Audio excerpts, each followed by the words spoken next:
watching out for you. This is NewsWatch 12 this morning. Good morning. The time is 6 a.m. on Monday, September 30th. Welcome to NewsWatch 12 this morning. I'm David Alvarado. And I'm Brinkley Hill. Let's first check in with Stormwatch 12 meteorologist Sarah Kress. And Sarah, we've been talking all morning about how cold it is outside. And Luke is going to join us live in a few minutes. And he just got outside and he texted us and he goes, wow, it is so cold. So if people are heading out, they definitely need a jacket. Yeah, no one listens to me in the morning here when I say leave with a jacket. But this morning we'll both start pretty cold, and then we will be warming up rather nice, especially along the coast today. You're going to see temperatures into the 90s thanks to that Chetco effect. But around the rest of the region, bright and sunny skies and temperatures a little bit above average, but it will be feeling rather nice, and we can expect to warm up as we do head throughout the week, more inland. But when today can we expect to see temperatures warm up as we head into those afternoon hours? Only going to see temperatures into the 60s by noontime. It is feeling like a hint of fall just because it is pretty cold this morning.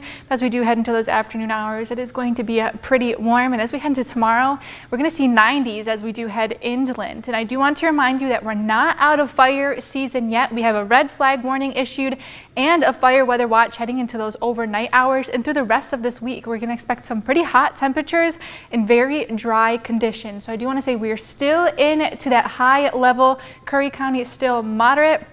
We'll continue to keep you updated as we do head this week, but we'll talk more about those warnings coming up soon. Medford School District is conducting a safety drill at Griffin Creek Elementary School today. Joining us live from the school is NewsWatch 12's Luke Doughton. Luke, you're going to get an inside look at the drill that's happening today.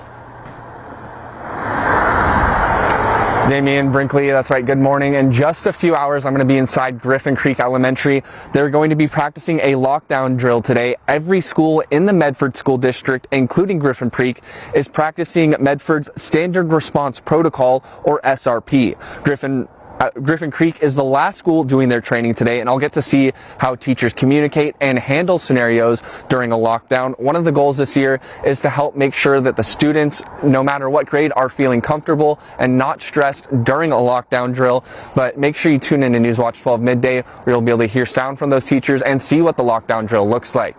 Live in Medford, Luke Doughton, NewsWatch 12. All right, thank you, Luke. We'll look forward to that drill. And the Phoenix Talent School District is receiving $2 million in grants, funds for solar panels and battery backup units. Right now, you're looking at solar panels already in place on top of Phoenix High School. This grant funding will bring solar panels and battery backups to Talent Elementary and middle schools. Since Talent Middle is a designated evacuation point, the upgrades can power areas on campus in case of an emergency.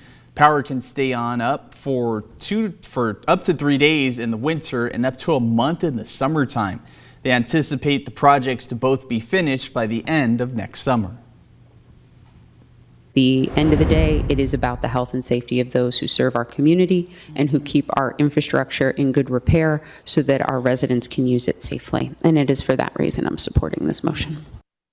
And speaking of next summer, it could get a little noisier in Ashland. The Ashland City Council is potentially changing the unnecessary noise ordinance. So that means that next summer you might hear construction and yard work getting done earlier in the morning. This ordinance passed to keep workers safe in hot summer temperatures. This new change to the ordinance will allow workers to start as early as 5 o'clock in the morning. The city says this could be inconvenient, but is necessary in today's climate. For me, this comes down to the health and safety of those working in service to our city.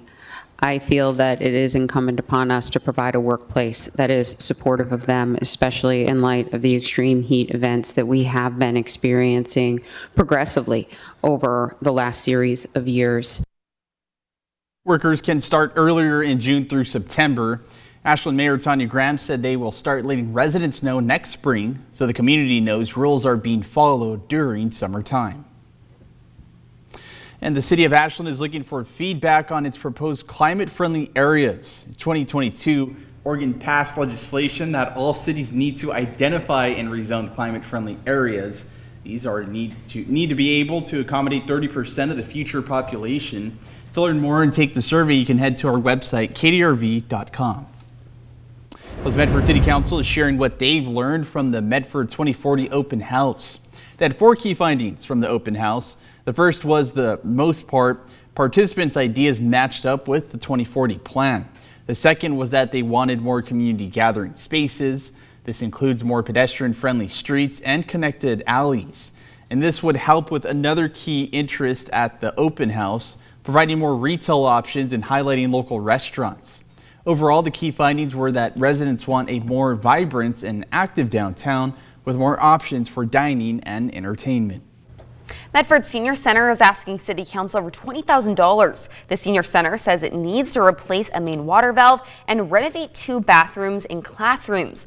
The center says that classrooms are a vital source of their income. They're already seeking a Ford Family Foundation grant to bring the classrooms up to date for presentations. That includes painting and adding furniture. A hiker is now home safe after getting lost on Mount McLaughlin. The hiker texted his girlfriend for help after losing track of the trail. She then contacted emergency services, who found the hiker around 9 p.m. Jackson County Search and Rescue reminds hikers to know your routes, have plenty of water, and never to hike alone without telling anyone. Medford Police has partnered with JCPenney and Dick's Sporting Goods to catch retail theft. During this operation, 4 individuals were arrested and over $1,400 in stolen property was recovered. Police say that they're going to continue to team up with local retailers to proactively fight theft and ensure a safer shopping environment.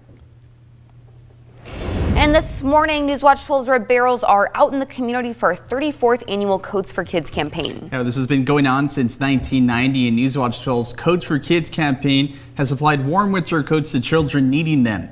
Those coats come from your donations of new and gently used children's coats at one of our red donation barrels. And you can find those locations across Jackson, Josephine, and Klamath County. Your donations have provided more than 150,000 coats since 1990 to children all across Southern Oregon. Yeah, and we just can't thank you enough for making this campaign successful for over 30 years.